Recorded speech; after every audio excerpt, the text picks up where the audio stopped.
A lot of people commented on my Kiss album ranking video asking where the live albums were. I thought it was obvious that I was doing studio albums and EPs, but I guess not. And I don't really know how to rank a live album against a studio album. Regardless, I can do a ranking of Kiss's live albums now.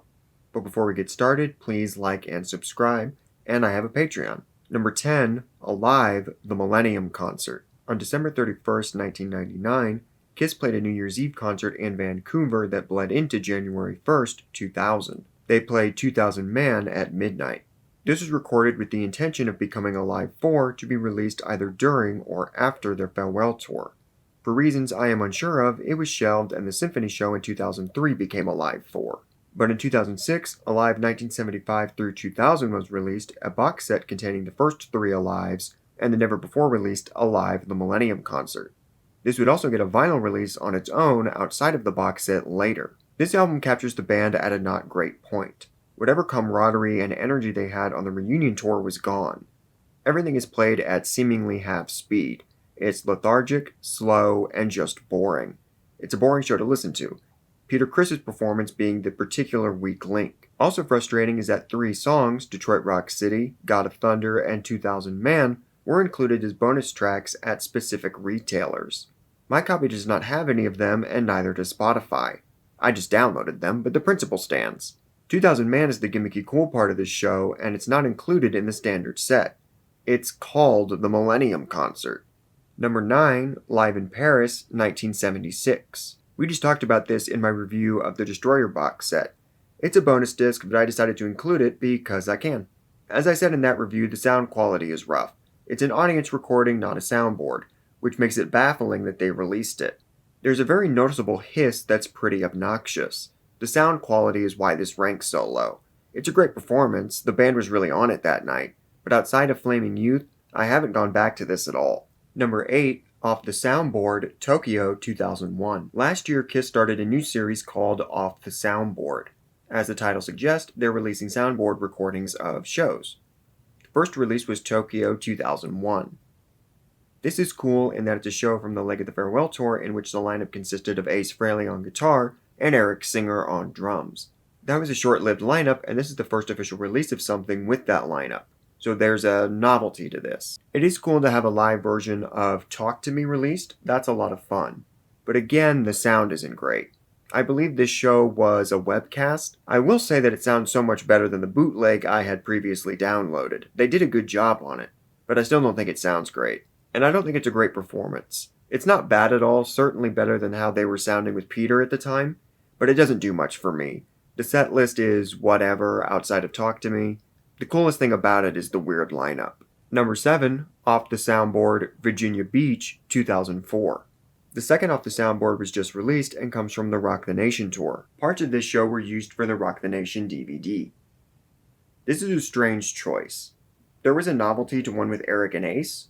Doing one with the current lineup is odd. I would have preferred one featuring Eric Carr, since there is no official live album featuring him, but whatever. The best part about this one is the set list. Kiss played a lot of cool stuff on that tour.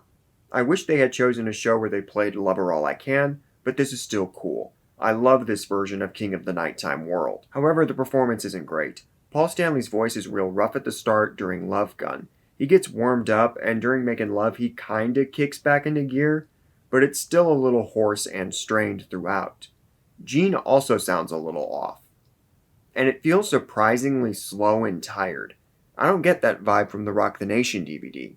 Maybe this was an off night and the Washington, D.C. show was stronger? I don't know why they would choose this show to release. Paul started the riff to Making Love, and I was shocked by how slow it was. It's a little disappointing. Number 6, Kiss Rocks Vegas. In 2014, Kiss played a Vegas residency. This was filmed and released as a Blu-ray and CD set, as well as a separate vinyl. The biggest problems with this release are obviously Paul's voice and the down tuning. The latter honestly doesn't bother me. It took getting used to for sure, but I kinda like it, to be honest. Some of the Gene songs sound really cool, like Parasite and War Machine. Very heavy.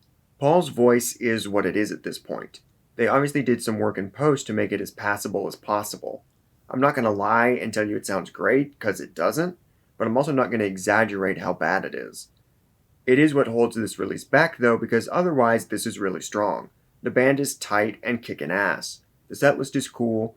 The reality of modern Kiss is that they're really good, with one very noticeable weak link holding them back. Number 5, Symphony, Alive 4. In 2003, Kiss played a show with the Melbourne Symphony Orchestra that became Alive 4. This album holds a lot of sentimental value to me.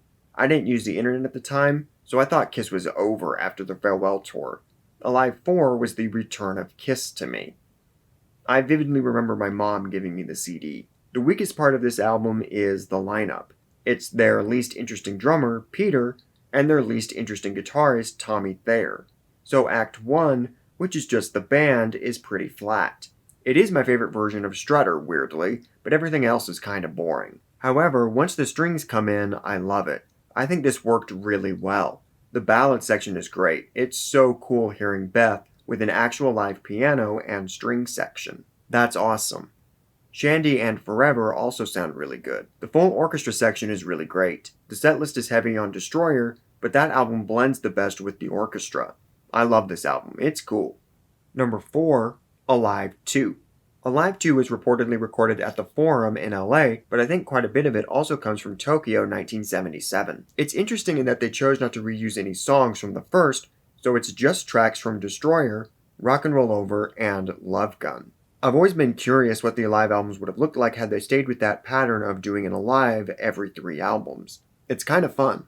I like the second trilogy of albums more than the first 3, so you'd think I'd like Alive 2 more. And the reason I don't is I don't love the sound. Not Eddie Kramer's production, that's fine, but Kiss's sound at the time. I think they had started using Fender amps around this time, though they were hidden. I don't know. Whatever equipment they were using, they sound boxy to me on this album and other recordings of the Love Gun tour. Alive had a lot more punch to it. I prefer that Marshall sound they had. But this is still a really good live album. Great songs, lots of energy, new songs added as a bonus. It's great. Number 3, Alive 3. I've said it many times, I'm a huge fan of the Revenge lineup. They kicked ass, and this is an awesome album. There are little things with the sound and mixing I'm not crazy about, but I think this is stellar all around. Great performances, great set list, even though I do think it should have been longer. Love it. Number 2, Alive. Yeah, it's tough to beat this one. It's the live album in a lot of ways, and a great encapsulation of what makes this band great. I don't have much to say other than to reiterate that this is an all-time great album. Number 1, Unplugged. I don't know if this is a hot take, but yeah, I think this is the best live album by the band. Musically, it's perfect. One of their best performances. The vocals in particular are really on point. The setlist is great with the lesser-known tracks, and of course the reunion of the original lineup, plus all 6 of them performing together, is still so effective and remains one of the coolest moments of the band's history. So that's my ranking. Let me know what yours is in the comments, and thank you for watching.